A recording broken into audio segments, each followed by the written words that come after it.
Hello, everybody. I'm Bede, aka the Terrible Australian of Super Podcast, and welcome to this edition of my 2013 MIFF video reviews.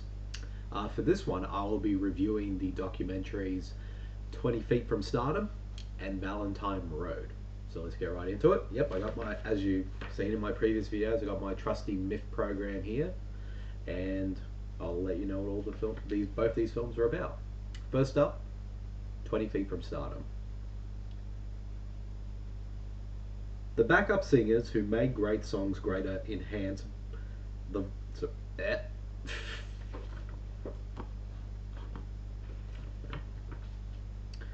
The backup singers who made great songs greater and enhance the voices of music icons from Mick Jagger to Stevie Wonder step into the limelight in Morgan Neville's film 20 Feet from Stardom. The plot summary for this film is pretty short and it's pretty simple. This is a documentary that takes us a look to, in my opinion, the unsung heroes of the music industry, the backup singers, and we get to see sort of all what their lives are like as being background singers to so many great legendary artists for decades, and we get to know the documentary, and particularly we sort of get a insight into a couple of sort of very well known backup singers that include Darlene Love, Lisa Fisher, Mary Clayton, Judith Hill, and Tata Vega, and so many others.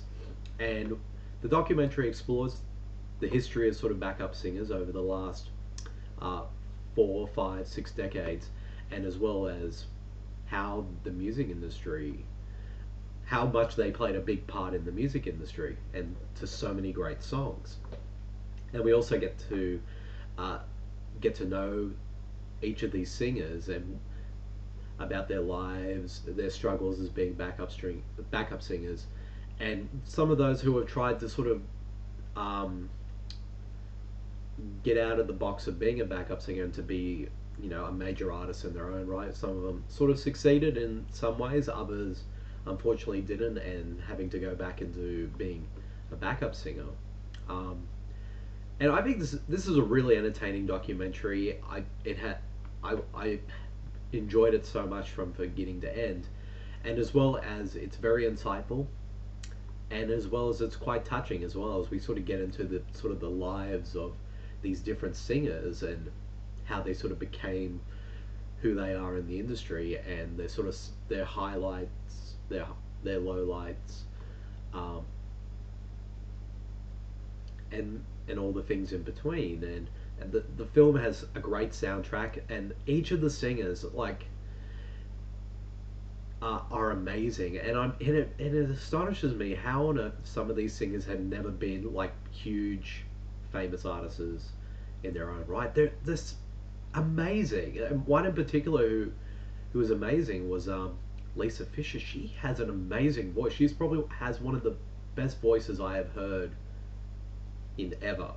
And like, she actually did have a bit of a successful solo career for a little while, and even won a Grammy for her work, but she never really took off, and it kind of saddens me because all these men and women are so amazing, but they've never got the recognition that they deserve. They're all loved by their fellow, musicians and singers, but they never really got, like I said, they never really got the attention that they deserve. And there's a lot of great interviews in this film, and we get some interviews with some major stars. We got Bruce Springsteen, Stevie Wonder, Sting, Mick Jagger. They all come in and talk about like working with backup singers and how these singers help enhance their music and make it and their songs even better than they would have been. And it's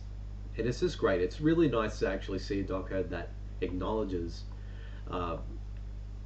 these singers and shines a light on them. And it's just a great doco. I think if you love music docos, you'll definitely get a lot out of this one. It's so beautifully done, and it's very entertaining. And as I said, it's entertaining, it's moving, and I just enjoyed it. It's a uplifting, feel good documentary. This one, and I would definitely recommend everyone to check it out. And if I had to rate this film, I'd give it a very strong 4 out of 5. And I like music docos, so this one's definitely, if you love those as well, definitely check out 20 Feet from Stardom. Now, going something from that's a bit more uplifting to something that's a bit more depressing is my next film I'm talking about, Valentine Road, which is he was solving a problem. That's how one juror describes the actions of Brandon McKierney, a 14-year-old from Oxnard, California, who shot and killed his cross-dressing classmate, Lawrence King. Serving a 21-year sentence for second-degree murder, Brandon has been cast as both a monster and victim, but the truth of the matter is far more complex and uncomfortable. As you can tell from what I was describing the plot of the film, this is a very heavy documentary, and it's also very powerful, very moving, and it's a complete unbiased look at this story, and it just shows on how a senseless act of intolerance and bigotry by just one kid towards his classmate can destroy the lives of so many people. Not only for the kid that Brandon murdered, but also everyone in the small town, his friends, family, classmates, just everybody. How this senseless tragedy affected so many people. And what I loved about this documentary is that it takes a good hard look at this tragedy and does it in a way, like I said before, is unbiased. So you get both sides of this debate. Like, what is Brandon a monster for, or is he a victim? And the film sort of looks at both sides of that, and it does it in a way that at times you can see the film sort of gives an empathetic view towards Brandon, but at the same time it doesn't condone what he did. So it's an interesting documentary that it's and it's also like how people viewed the situations. Like, some people did see this as a senseless act of murder, but for some people, and this is the most really unsettling part, is that Brandon was just doing it because he was scared, confused, and just threatened, and didn't know what to do. And it's really, at times it can be very uncomfortable when you hear that, and it's just, to me, is just like, I have my own feelings about this tragedy after watching this documentary, and I don't want to sort of go into that because, you know, I'm sort of have to review this film as a film rather than put my own personal feelings into it. But you sort of, I get at times the film did make me angry, not just because there were like, when it came to the actual trial itself, there were like, the film also talks about how people, how they bring their own intolerant views to this situation. For example, like, most of the jurors didn't think Brandon deserved a life sentence and should have been tried as a junior rather than an adult, because, oh well, for their reason, like, because they feel sympathy towards him for what he did. And it's like, and there's a lot of sort of, and at times I felt a bit uncomfortable by that, because you feel the film, like, these people, and these are the jurors, by the way, who show, pardon my French, are a bunch of idiots who basically it's all the victim's fault that this happened. It's not Brandon's fault, it's the victim's fault. And you get a lot of that, but also other people seeing Brandon as a monster. And that's why I think the film is great, is terrific, because you, like I said, it shows both sides of this tragedy, and like it could have been one-sided either way, but it's not afraid to have a look at this tragedy from both sides and showing it, presenting us how the people of this town, and also the lawyers, the police, the doctors, the jurors, friends, family, how they view this tragedy. And that's what makes it a great documentary, because in my opinion, I think all documentaries, especially if you do it of a subject like this or other sort of hard-hitting subjects, is that you have to be unbiased. You can't do it in a one-sided way, because it doesn't show the whole picture. And that's why I think this documentary succeeds, because it shows us the whole picture of this tragedy. And at times it can be shocking, like I said, that the fact that there are some people who are sympathetic towards Brandon and say, oh, it was all Lawrence's fault that this happened.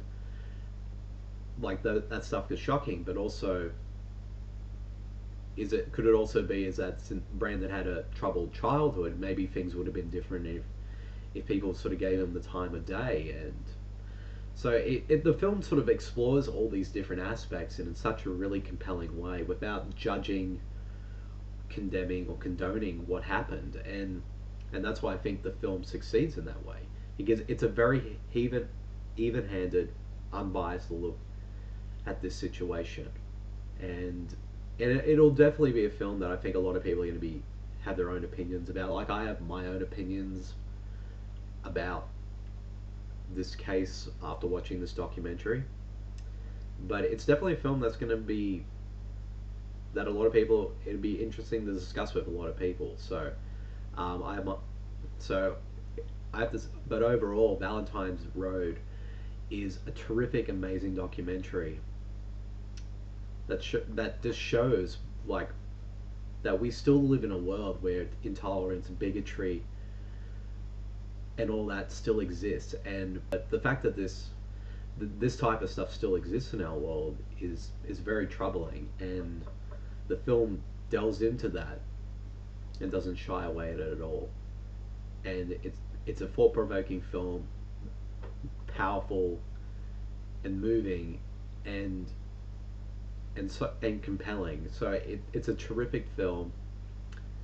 And if I had to rate this film, it's definitely a 4.5 out of 5. It's definitely a documentary I highly suggest to everyone to check out. It's a really great film, deserves to be seen.